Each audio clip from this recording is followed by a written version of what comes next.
Read what it say. I can't see it on the unless I wait for it to come in on the other one.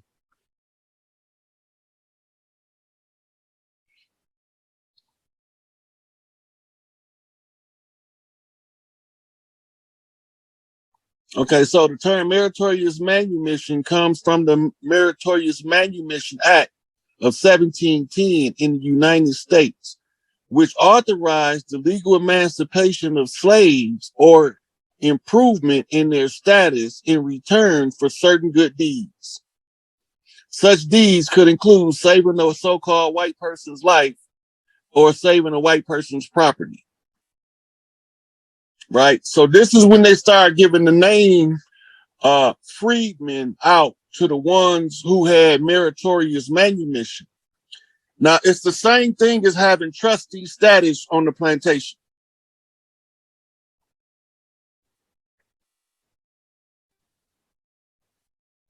Can you hear me?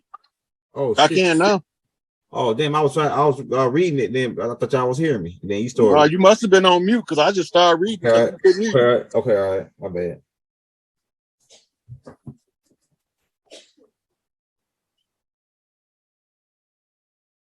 Can you hear me? I can hear you now. Oh, that's what they fucking with my shit or something. All right, where you want me to go now?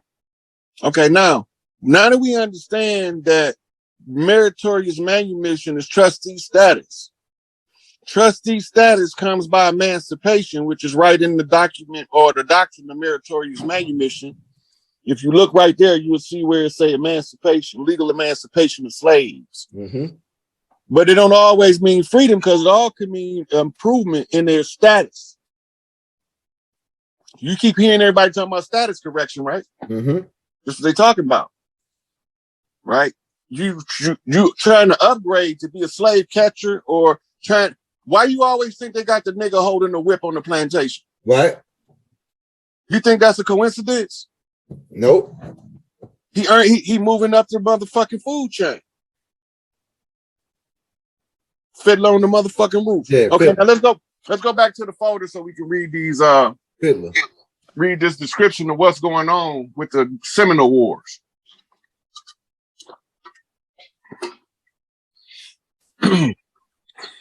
All right. The first thing out the gate, the Seminole people of Florida and Oklahoma. That's two drastically different locations. Mm-hmm. That's right. Notice what they say next. Did not originate from a single ancestral tribe. Remember I told you we came from every fucking clan to fight. Yep. That's right. It's telling you right here out the gate.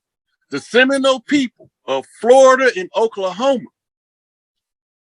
You got to let that sink in, the distance between Florida and Oklahoma. Mm-hmm.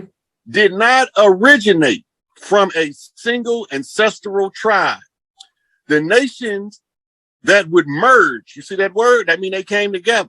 Mm-hmm. Mm-hmm. To become the Seminoles began appearing in Florida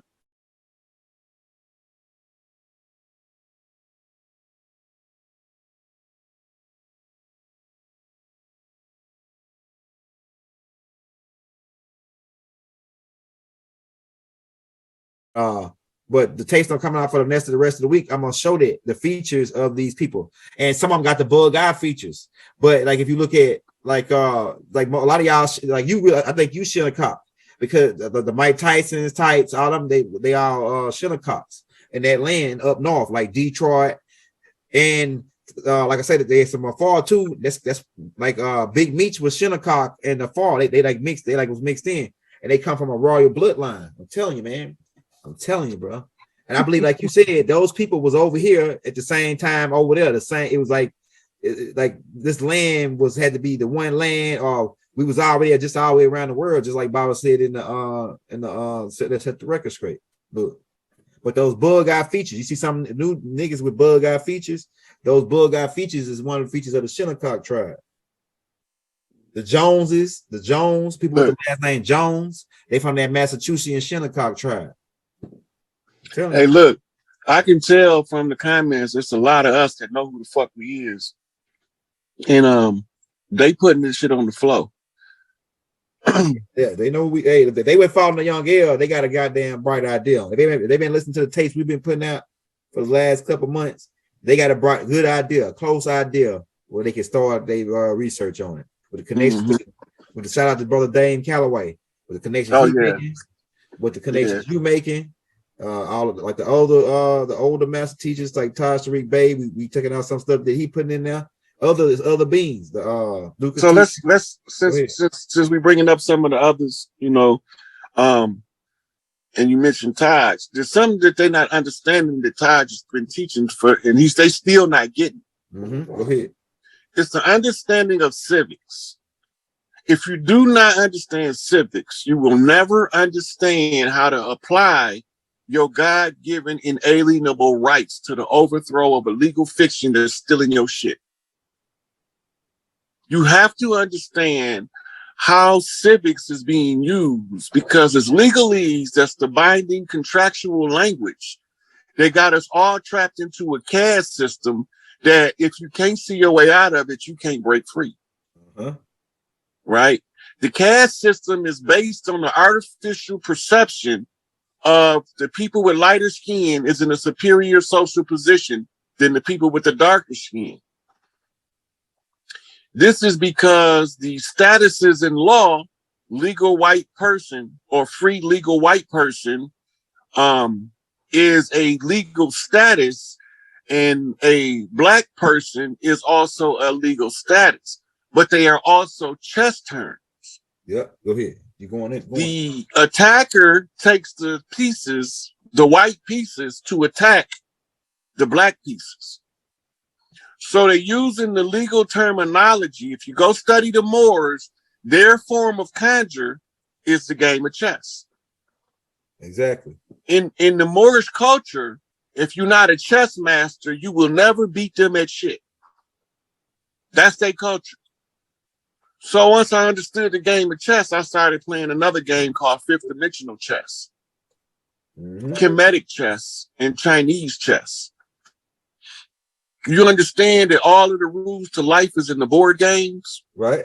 Go ahead. But the only ones who's going to get the rules from the board games is the one who have valuable family time to play the games on the board. Exactly. That's why I got Monopoly. Once you absorb the rules to the board games, later on in life, you will find yourself in a condition to be bored to play the game of life. I like how you because the idle mind that they call the devil's workshop is also the workshop of God. This is where they play the game of masterminds from the position of mind. It's mind over the matter. That means the fifth dimensional chessboard is spiritually fought, not physically. For the gods, this is a game. But for the mortals, this is misery. So only if the righteous gods defeat the unrighteous gods will we have a switch flipped on the board to a new game. It's been checkmate. But now we have to have what was done above to be seen below. It has to reflect.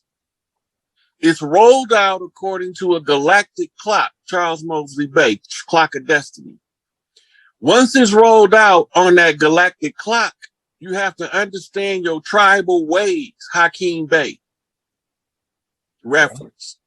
Once you understand your tribal ways, then you're going to tune in to the metaphysical application of the tribal ways in order for you to perceive reality. C. Freeman Hill, Metaphysics, understanding what a Mason is from a Moorish perspective. Right. I think I got that book. Okay, now, from here, once you get the metaphysics, and you have to now understand how to run a government, you need the civics. Through the civics, you begin to remember something called the ancient code of kings. How are kings in the natural kingdom of earth selected versus how do they artificially select them? Right?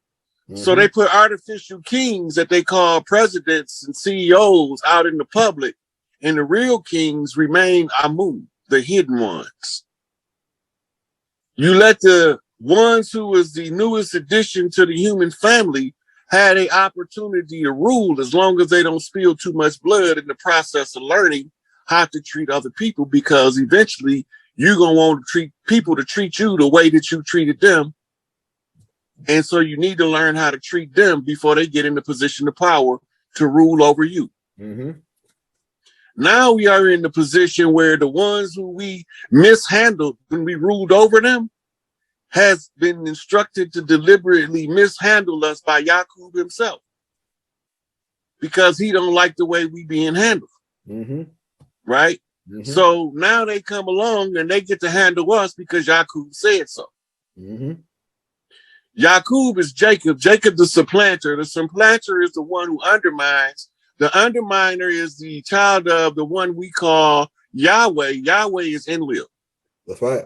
That's just simple as the connection. So the Jacobites or the Jacobites or Yakub's artificial creation is the children of Enlil that they created and mistreated. And then mama say the good got to sometimes suffer with the bad. But don't worry, because trouble don't last always. Right. That's right. Right?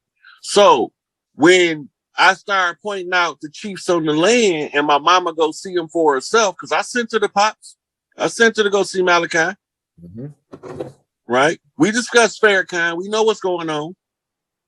But they don't know that I know to the level that I know the shit that I know, that I could put this shit together like this on a zigzag zig, knock to a knockback across the land off every man who stood his motherfucking ground and did not fold. We guerrilla knocking all across the land from east to west, from north to south. Now that's the news we getting out. And the guerrilla clan is the final clan to come and establish the land. And that's a sea walk on the crooked man walking across the land. Yeah. But he's followed by this big red bull, a Brahma bull, right? Angel Bay. And they are represented by the statesman, right? The one with the charisma and the one with the influence to draw the youth together. Mm-hmm. Right? And his name, we call him Larry Hoover. But Larry Hoover had accepted a higher position than being what we call a gang leader, to become a regular guy and a spokesman for the tribes when they need him. Mm-hmm. That's all he wants. If y'all need me, I'll come speak to the children. If y'all don't need me, I will be with my family. That's what his life gonna be like from here on out. And my job is to try to make sure that before they need him, that they can use me in his place. Right? And the same go with Malachi York. And the same go with H. Rap Brown or Mumia Abu Jamal or Asada Shakur.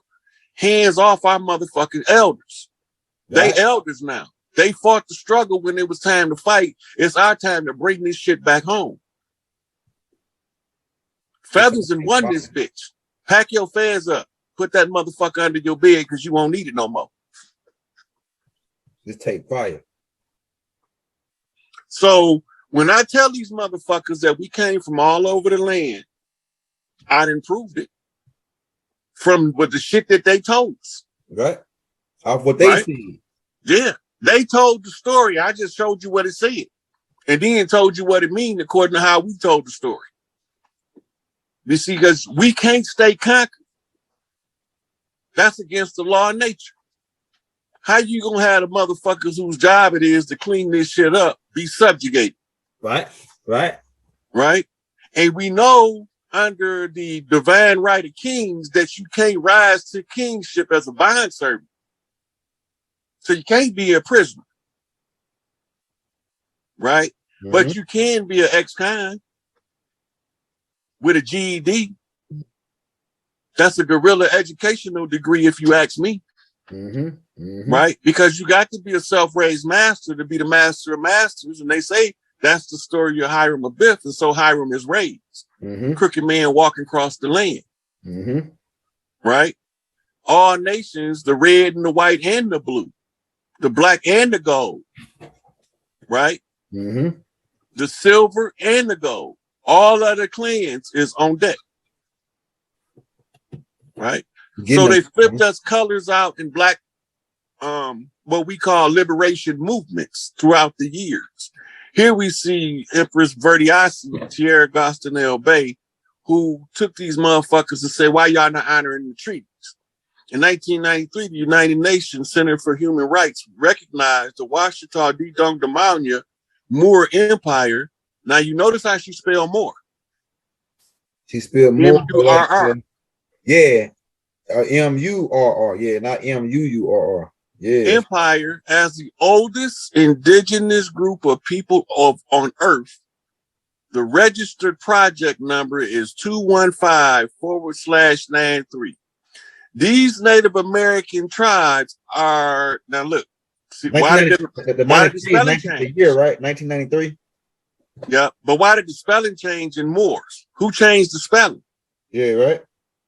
Right, now look what they say. Washita, Yamasee, Iroquois, Cherokee, Choctaw, Blackfoot, Pequot, and Mohegan. But one problem about the Cherokee.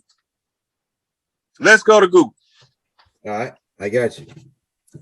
Look up etymology of Cherokee.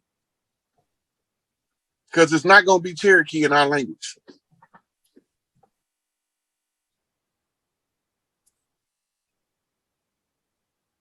Okay, Bezel, you own it. But they're trying to trick us. And we ain't falling for it. Okay, it means most likely Cherokees and anonym. Hold up, Origin North America, hold up, boom, boom. Let's see, maybe I give it right here. The Iroquois language. It's a term from the Iroquois language meaning, oh, well, it don't say what it means. Just gave a tar ar ga gi. I be fucking up them. Tar. Can you see that? I can't see it.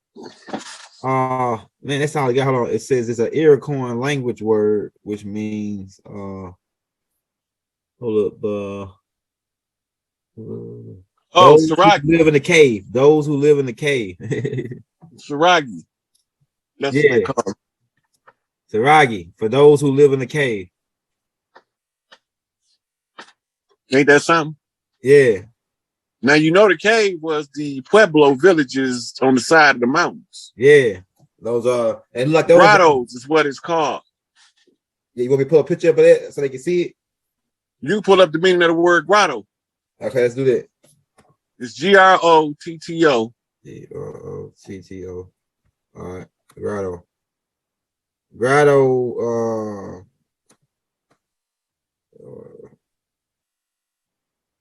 Let's see.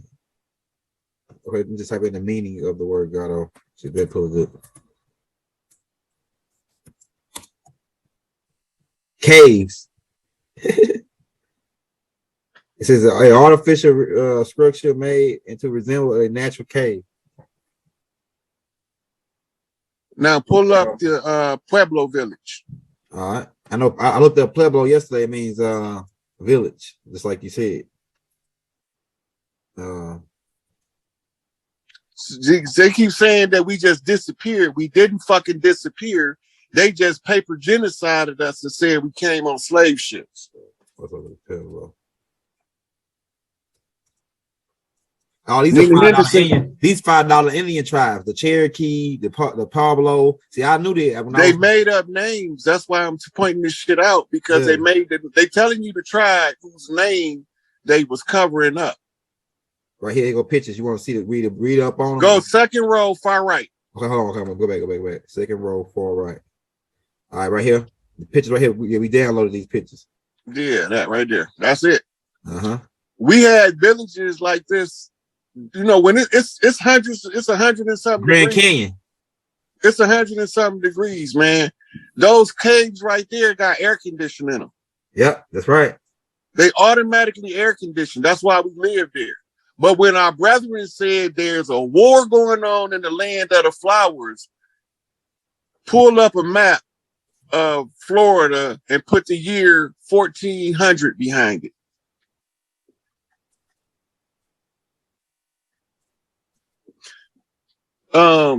Raphael, we know that the slaves that came on the ships, and we know who they was and who they wasn't.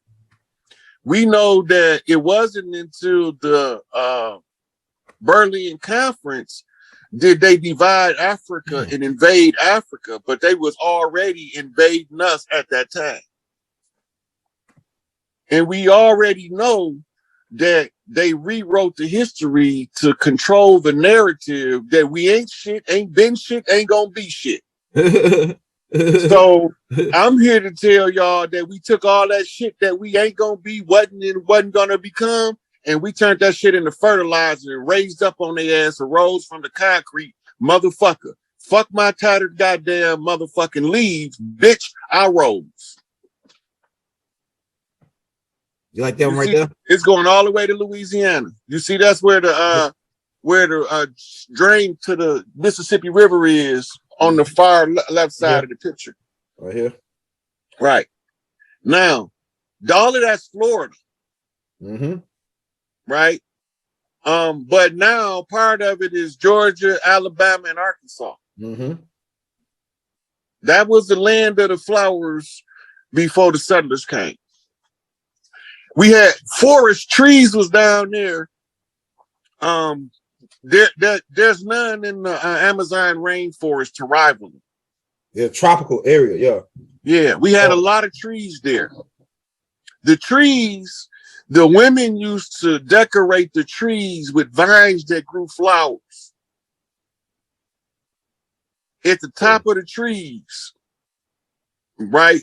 And they used to use the trees they used to carve flower pots in them and grow vegetation so they don't have to come out of the treetops. Mm-hmm. Oh, that's fire. Those are called the Skywalker clans. That's who they got Luke Skywalker name from. The Zulu means Skywalkers. Let's go to Google. Let's look up what the meaning of Zulu is. All right, I got you. You had Skywalker clans all around the world. Their color is generally pale blue.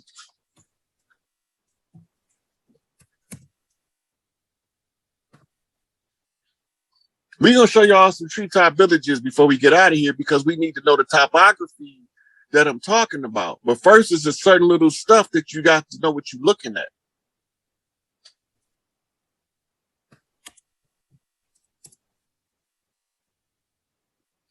What we pulling up now, Elder? mean the Zulu. Okay. The word literally means people of the sky. There you go. Damn. Yeah. They mirror clan over here is called Hopi. Yep, the Hopi. There you go right here. Okay, now go back to Google. Look, they got the same clothes on as the Hopi right here. These Zulu. Or the Zulu got the same as them, the same people, right? All right, let's go back to Google.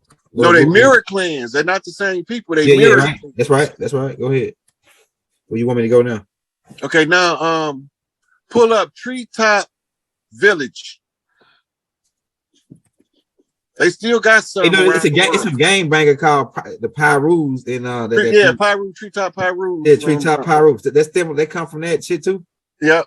The name is all tied back to the tribal meaning of who they are. Damn, that's crazy. Treetop, these guys right here. What you want me to pull up right here? This right here. The third picture at the top from the left. Okay, hold on. Let me get them. Let me save it in there. All the way to the top row. Third picture right from here. the left. I think that. No, right that there. ain't them. They got scaffolding. Right here. They got those are huts. These are some of the treetop villages. Okay? So we're gonna get a couple of different pictures. That's their huts. Save that picture and how you put it in something else. Yo, okay. So next, Treetop Village Scaffold, SCAFFOLD. Maybe hold on. That's what I might type in wrong. Village.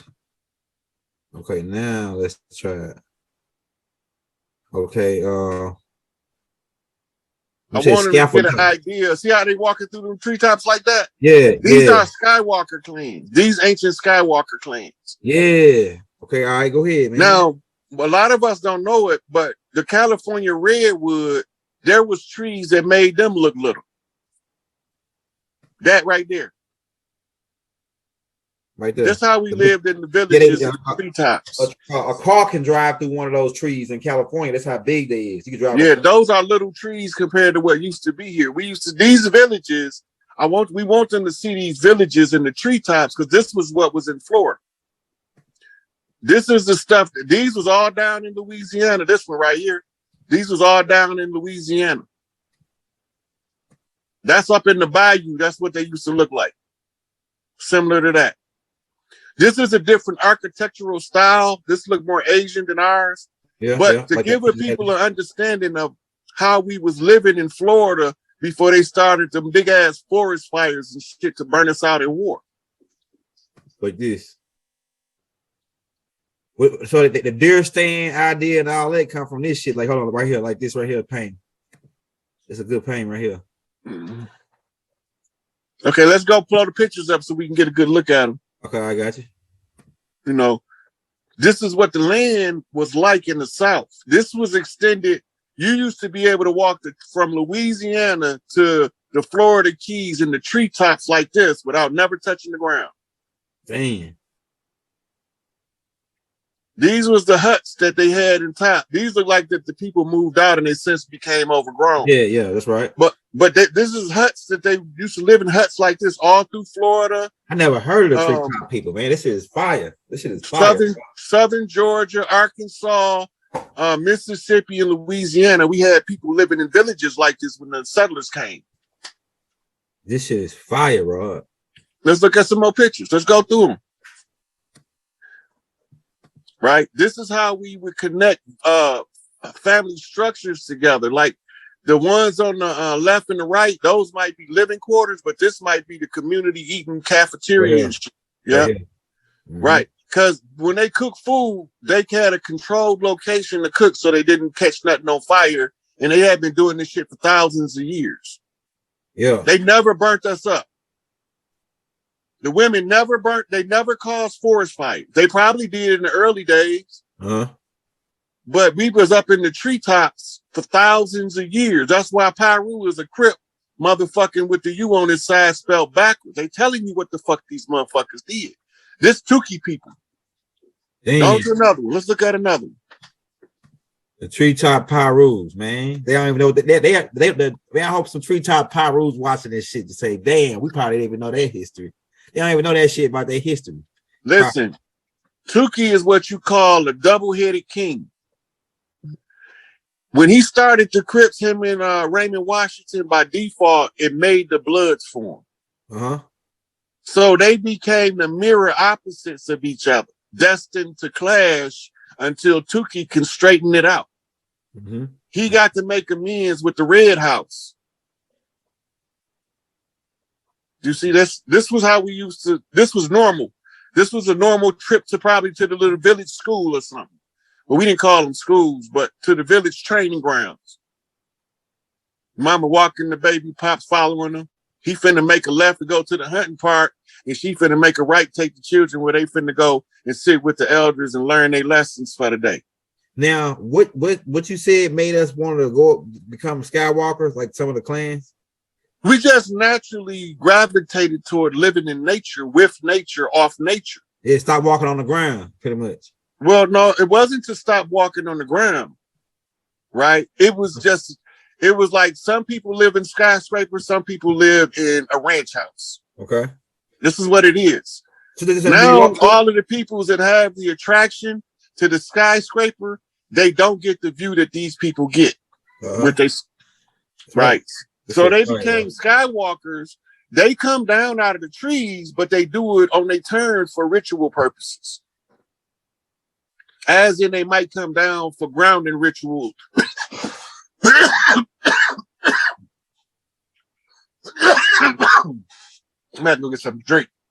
Oh yeah, hey, you dropping some juice because I ain't never heard of the like I heard terms threw around like Skywalker this, Skywalker that, but I ain't never make a connection with there was some of our native tribes who actually went up in trees and started connecting these Skywalkers together and all their huts, and they make a lot of sense. Man, there's a whole bunch of shit just going on through my mind on other shit that I knew that I didn't put together about these people living up in these trees.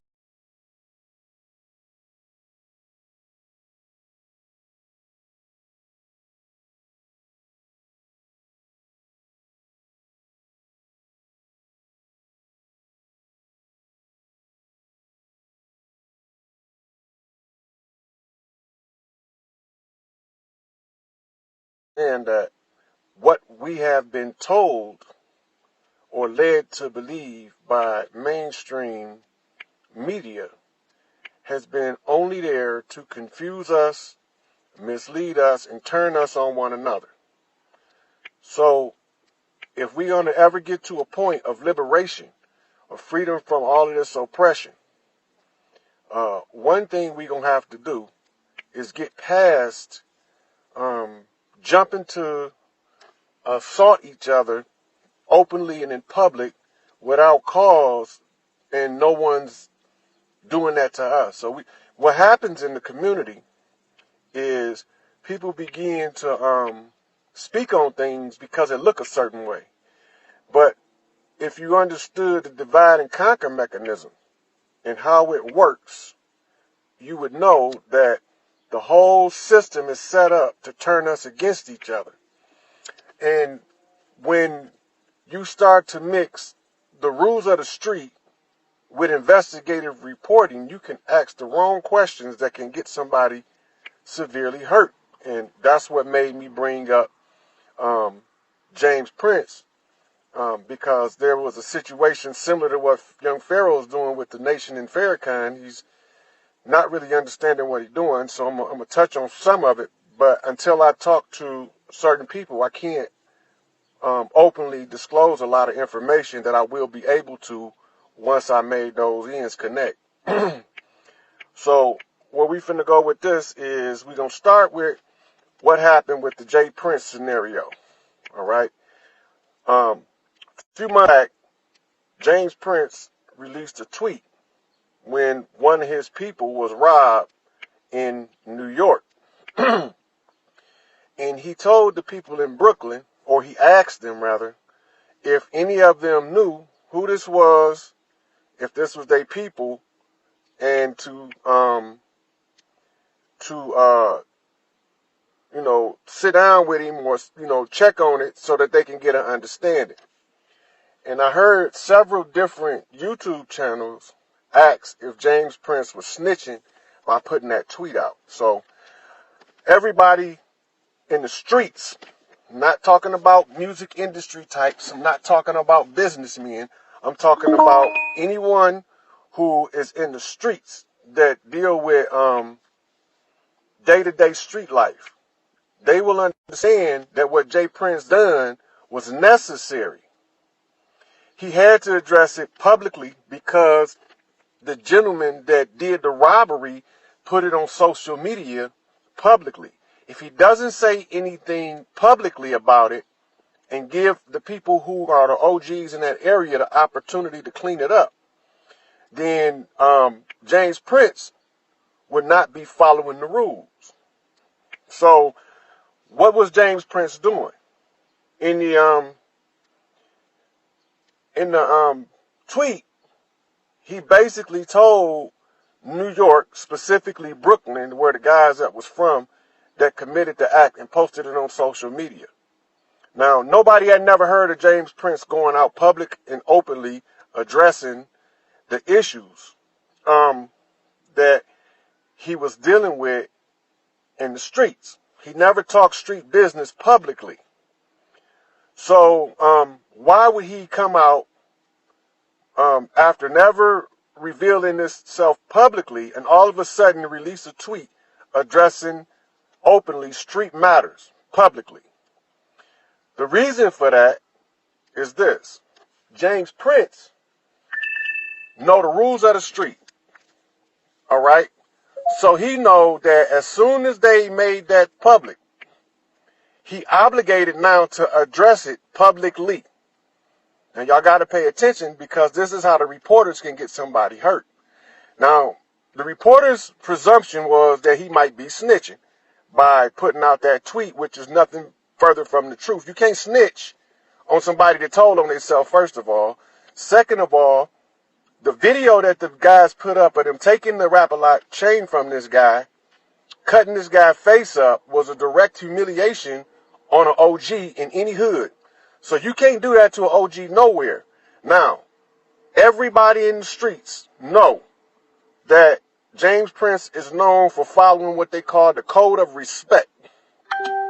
So following the code of respect, he have to address this matter, and he have to do it publicly because these boys put this stuff into the social media in a public forum. So James Prince addressed it publicly. So before I go any further, I'm going to say hi to the family up in here checking me out, trying to get this stuff situated where we can stop going at each other's head and we can clean up this mess that they laid down in Babylon on this divide and conquer. So I'm going to say for all of y'all that's here now, greetings. I'm glad y'all here. I'm not going to go into a whole bunch of different greetings from everybody because they already know I speak. I'm from the hood, from the block. I'll say, what's up? What's up? That's everybody. That's the Muslim, Assalamu alaikum, and the Rahubats. That's all that in the what's up. So if y'all get offended because I didn't use your term of address, then I can't control that. But I can say, what's up? How y'all doing? And much love. So when we get back to this situation, now what did the media types do? They begin to put pressure on OGs in the street to come out and make statements. Nobody was ever supposed to issue a tweet, a verbal response, or an interview dealing with the tweet from James Prince. Because he had to put it out there publicly, they was just supposed to go handle their business, check their family, make sure that they was clean, and leave it alone. Now, if somebody found out it was in their family, they were supposed to address it publicly. That matter that was done in Brooklyn where the boy got robbed for the Rap-A-Lot chain came out of my clique and we ain't know nothing about it. But it's straight now. We took care of that. That's how they were supposed to handle it. Whereas that's why he said we have to get an understanding. He ain't threatened nobody. He didn't say nobody did anything other than whatever is going on up there, those I respect, and he hashtagged them all. But none of them was supposed to openly and publicly respond if they following the code of the street. They was just supposed to go check their camps. Individuals check their camps. Now, their response was, if anything, at most, a phone call to James Prince, hey, this is my son, the general, my camp clean, baby, I'll holler at you later. That's the end of the conversation. It wasn't supposed to be a whole drug out thing. And these reporters, by forcing people like Fat Joe to make a verbal response by continuously asking him about it, is putting his life in danger. It's not putting his life in danger from Jay Prince. It's putting his life in danger from OGs from his area. Because they already know the rules, and they're going by the rules. And this is how we end up in this situation, which is going to take me to the young Pharaoh situation next. Because if we follow the rules, we won't have these issues. And people always got something to say about somebody else's business without really understanding what it is that they're addressing. So the street rules become imperative to understand in social media and investigative reporting. Because you're not supposed to ask people from the street about street things so you can put it out in the public domain and get somebody hurt. So y'all got to understand this. You can seriously have a person's life snatched from them by putting the wrong stuff on social media and putting the wrong stuff in an investigative report in a documentary. Now, I did a video a couple months ago, about a month and a half ago, about Tupac. I had to take the video down because it put somebody's life in danger. And later on, once I was able to know that that person was secured, I was given permission to put it back up. So I posted it back up with an explanation. So what did young Pharaoh do to prompt me to give this address? Now, I hope somebody tagged him on the video that I was going to be coming on here because I want him to see this.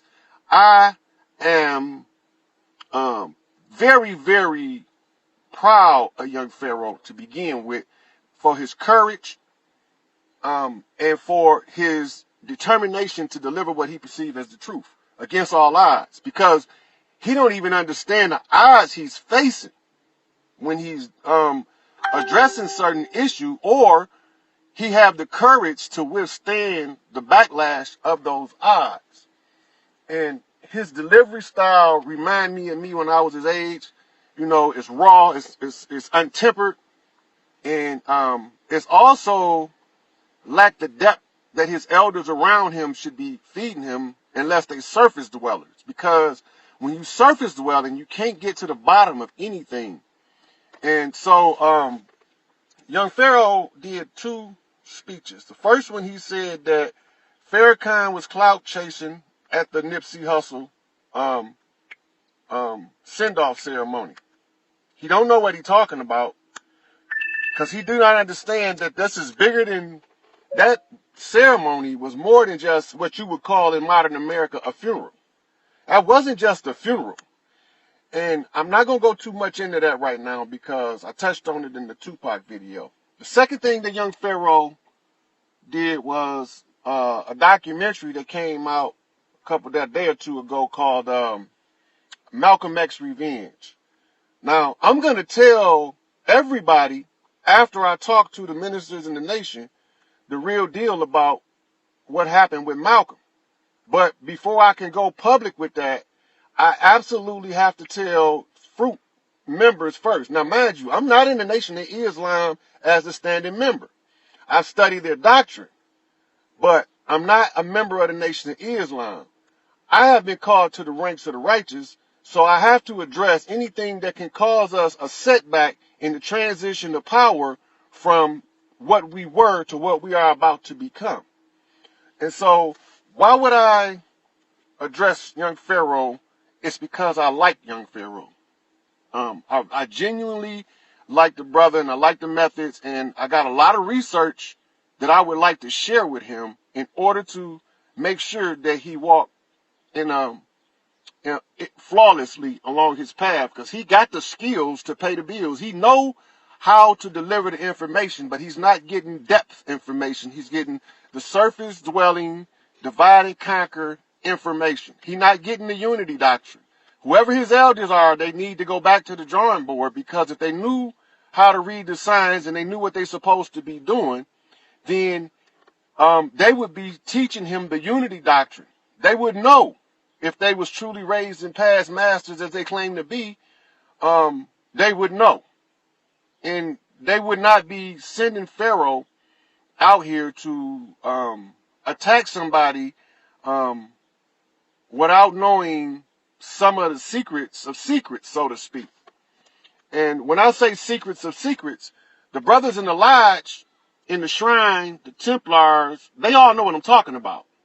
But many of the lay person, the average person that get up in the morning and go work a job 9 to 5, pay their bills, and don't worry about what's going on in the world, they have no clue.